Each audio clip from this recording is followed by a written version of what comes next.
মেথি বীজগুলোকে 24 ঘন্টা ভিজিয়ে রেখে তারপরে একটা কাপড়ের মধ্যে রেখে দিয়েছিলাম। রাখার পরে দেখো কেমন সুন্দর অঙ্কুর বেরিয়ে যাচ্ছে।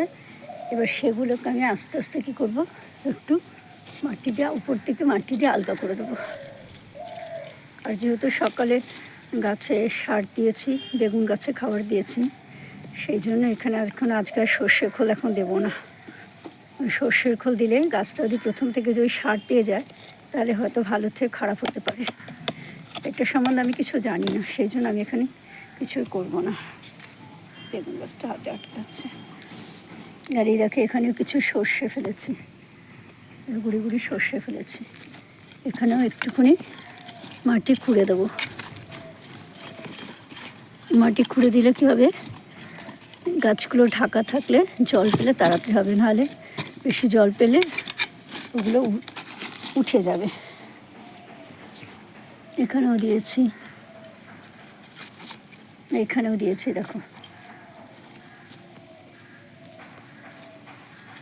বেশ কিছু অনেক জায়গায় দিলাম।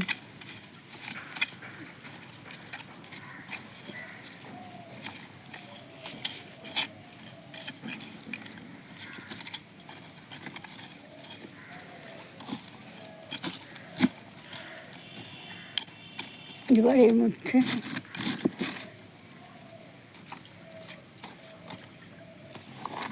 লঙ্কা গাছ, এখানে একটা লঙ্কা গাছ আছে, খেয়াল করিনি।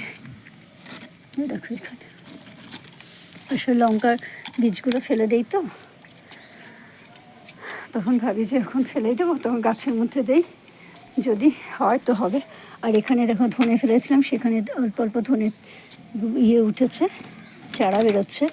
আসলে বৃষ্টিটা হলো তো থেমে গেল, তারপরে ভেতরে মাটিগুলো ভেতরে যে চাপা ছিল আস্তে আস্তে ওরা মাথা চারা দিয়ে বেরোচ্ছে। সময় লাগবে, তাও সময় লাগুক ক্ষতি নেই, কিন্তু লাগানোগুলো অনেক সার্থক হয়।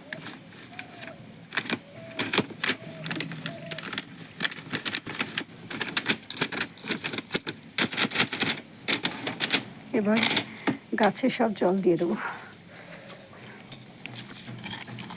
বিনসগুলো লাগালাম, বিনসগুলোতে কোনো কিছু এরকম মনেই হলো না যে গাছ বেরোলে যেমন ফুলে ফুলে ওঠে, সমস্ত কিছু সুন্দর মতন হয়, কিন্তু বিনসগুলোর ক্ষেত্রে সেরকম কিছু দেখতেই পেলাম না। শিম গাছটাতেও হলো না, তাও ওখানে লাগিয়ে দিয়েছি। একটা শিমের বীজ, 3টে ছিল, একটা শিমের বীজ আর 4টে বিনস লাগিয়ে দিয়ে এসেছি ওই বাড়িতে।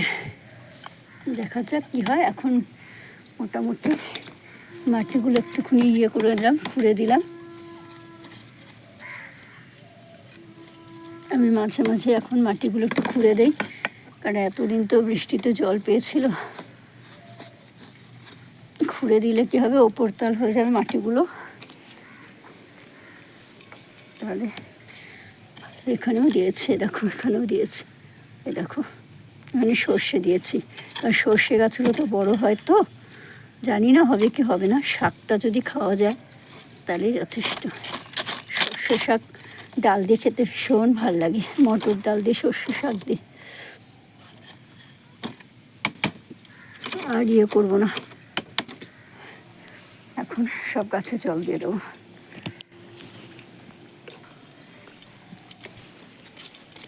আর এই দেখো না, প্রজাপতিটা একদম শেষ করেছে, যেইখানে তাকাবে সেইখানে এই প্রজাপতিগুলো সব ডিম পাড়ছে, শুয়োপোকা হচ্ছে।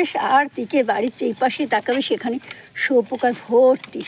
এত প্রজাপতি, পাগল হয়ে যাচ্ছি।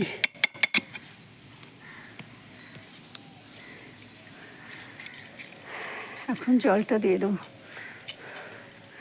ঠিক আছে ফ্রেন্ডস, আমার এই ভিডিওটা তোমাদের কেমন লাগলো অবশ্যই কমেন্ট করে জানিও। যদি ভালো লাগে তাহলে অবশ্যই লাইক করো, শেয়ার করো, সাবস্ক্রাইব করে পাশে থাকা আইকন বেলটা বাজিয়ে দিও।